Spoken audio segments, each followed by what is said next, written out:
समीक जी ने अपने एक शिष्य को बुलाया, गौरमुख नाम के शिष्य को बुलाया और कहा, हे गौरमुख, जाओ राजा परीक्षित के राज्य में जाओ, कहो कि तुम्हारी मृत्यु 7 दिन में हो जाएगी, अपनी मृत्यु को सुधारने के लिए कोई उपाय करें। इधर आदेश दिया गौरमुख नाम सेवक को। गौरमुख जी जैसे ही आ रहे थे उसी क्षण राजा परीक्षित आए राज्य में। जैसे ही राजा परीक्षित ने अपने मुकुट को उतारा, उन्हें स्मरण हो गया, कलयुग उतर गया सर से।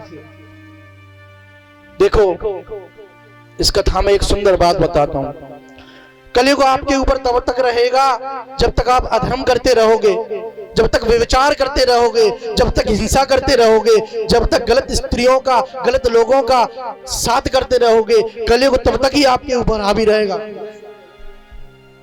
और जैसे ही आप उन व्यभिचारों को, उस हिंसा को, उस अधर्म को उतार के रख दोगे, तुम्हें स्मृति हो जाएगी, तुम्हें ध्यान हो जाएगा कि हमने क्या गलत किया है, क्या सही किया है। जब तक तुम्हारे ऊपर कलयुग का वास रहेगा तब तक तुम्हें स्मृति नहीं होगी, तब तक तुम्हें ध्यान नहीं होगा कि हम क्या अच्छा कर रहे हैं, क्या बुरा कर रहे हैं। कलयुग का वास रहेगा तो बुराई बुरा करते जाओगे, तब तुम्हें स्मरण नहीं होगा कि ये बुरा कर रहे हैं हम। लेकिन जैसे ही वो कलयुग रूपी मुकुट उतारा राजा परीक्षित ने, उन्हें स्मृति हो गई, उन्हें ज्ञात हो गया कि मैंने अपराध कर दिया, एक संत के गले में मरा हुआ सर्प डाल दिया।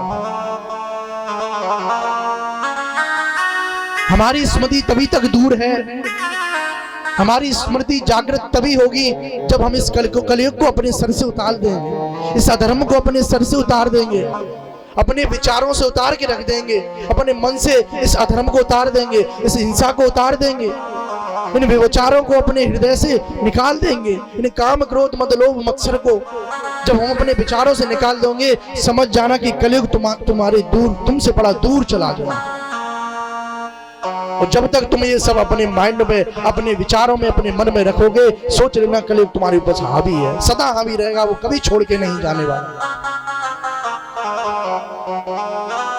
कथा सिखाती है, कथा का अर्थ यही है कि कथा हर एक प्रसंग में कुछ सिखा के जाए, उसी को कथा कहते हैं महाराज। जैसे ही राजा परीक्षित ने मुकुट को उतारा, उन्हें स्मरण हो गया, उन्हें ध्यान हो गया कि मैंने एक संत का अपमान कर दिया।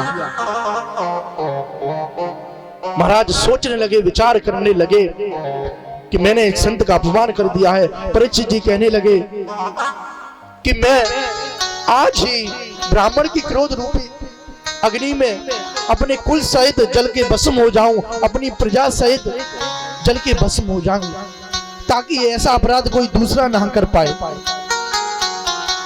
देखो कितने धर्मात्मा है राजा परीक्षित, अपने मन में ग्लानि कर रहे हैं कि आज ही मैं अपने कुल सहित, अपनी प्रजा के सहित, ब्राह्मण के शाप से आज ही मैं मिट जाऊं, आज ही भस्म हो जाऊं, ताकि मुझे देखा देख कोई दूसरा व्यक्ति अपराध ना करे। ऐसा विचार ही कर रहे थे। महाराज गौरमुख नाम के पंडित जी आए और गौरमुख नाम के पंडित जी ने कहा, राजन